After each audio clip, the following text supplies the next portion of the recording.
Hello students, स्वागत है आपका मेरे YouTube channel Aditya math academy में, जिसमें हम पढ़ रहे थे क्लास 10th की मैथमेटिक्स। और इसका चैप्टर नंबर 1 हमने स्टार्ट किया था।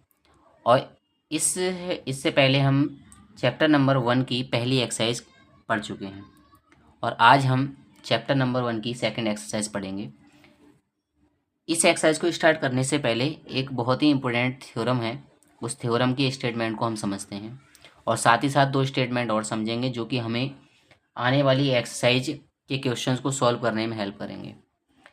तो थ्योरम ये कहती है कि माना p एक अभाज्य संख्या है, तब p यदि a स्क्वायर को विभाजित करती है तो p a को भी विभाजित करेगी, जहाँ a एक धनात्मक पूर्णांक है। इस स्टेटमेंट का मतलब ये हुआ, अगर हमारे लिए कोई भी एक प्राइम नंबर दिया जाता है और वो प्राइम नंबर अगर किसी संख्या के स्क्वायर को विभाजित करता है तो वो उस संख्या को भी विभाजित करेगा।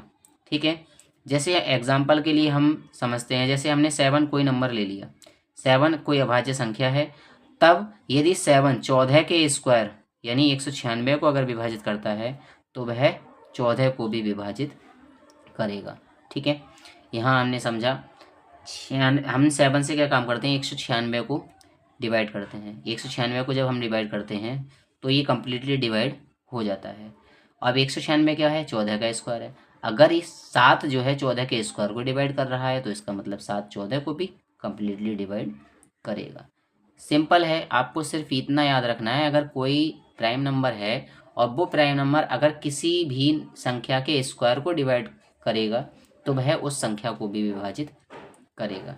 ठीक है, तो इस स्टेटमेंट को बस हमें याद रखना है। इसके प्रूफ हमें नहीं करना है क्योंकि प्रूफ नहीं आता है आपका एग्ज़ाम में। इसके बेस पर हमें एक क्वेश्चन पूछा जाता है। ठीक, इसके साथ साथ हम 2 रिजल्ट और पढ़ेंगे जो कि बहुत इंपॉर्टेंट है। तो उन 2 रिजल्ट को देखते हैं क्या है। दोनों रिजल्ट में देखो, पहला रिजल्ट जो है वह है एक परिमेय संख्या और एक अपरिमेय संख्या का योगफल और अंतर, योगफल या अंतर भी एक अपरिमेय संख्या ही होती है। ठीक है, सिंपल है, अगर किसी परिमेय संख्या में अपरिमेय संख्या को जोड़ते हो या घटाते हो तो जो रिजल्ट प्राप्त होता है हमारे लिए वो भी एक अपरिमेय संख्या ही होती है। एग्जाम्पल के लिए जैसे 3 और √2, हमने 2 संख्याएं लेनी जिसमें 3 परिमेय संख्या है और √2 अपरिमेय संख्या है। तब इनका योगफल करने पर हमें 3 + √2 प्राप्त होगा जो कि एक अपरिमेय संख्या होगी। ठीक है, या हम 3 को 3 में से -2 करें, -√2 करें जो कि एक अपरिमेय संख्या है, तो अगर परिमेय संख्या में से अपरिमेय संख्या को घटाते हैं तो हमें 3 - √2 प्राप्त होगा जो कि एक अपरिमेय संख्या होगी। तो अगर परिमेय संख्या में अपरिमेय संख्या को जोड़ा जाता है या घटाया जाता है तो जो रिजल्ट मिलता है हमारे लिए वो भी एक अपरिमेय संख्या ही होती है। इसी के साथ दूसरा रिजल्ट ये है कि एक परिमेय संख्या और एक अपरिमेय संख्या का गुणनफल या भागफल भी एक अपरिमेय संख्या होती है। ठीक, तो अगर किसी संख्या, कोई परिमेय संख्या है या अपरिमेय संख्या है, तो उनका अगर हम गुणा करें या उनको आपस में डिवाइड करें तो जो भी रिजल्ट हमें प्राप्त होगा वो भी एक अपरिमेय संख्या होगी। जैसे 4 और √3, 4 परिमेय संख्या है और √3 एक अपरिमेय संख्या है। ठीक है, तो इन दोनों की गुणा करने पर हमें 4 √3 प्राप्त होगा जो कि एक अपरिमेय संख्या होगी। 4 और √3 को जब डिवाइड करते हैं तो हमें 4/√3 प्राप्त होगा जो कि एक अपरिमेय संख्या होगी।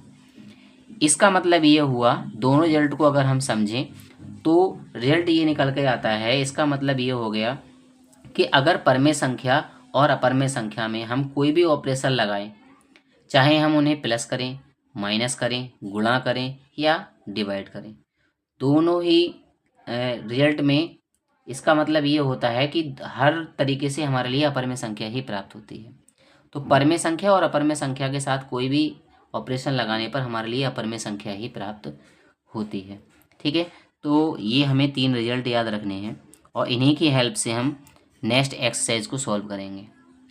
तो इससे आगे आने वाली वीडियो में हम एक्सरसाइज स्टार्ट करेंगे 1.2। ठीक।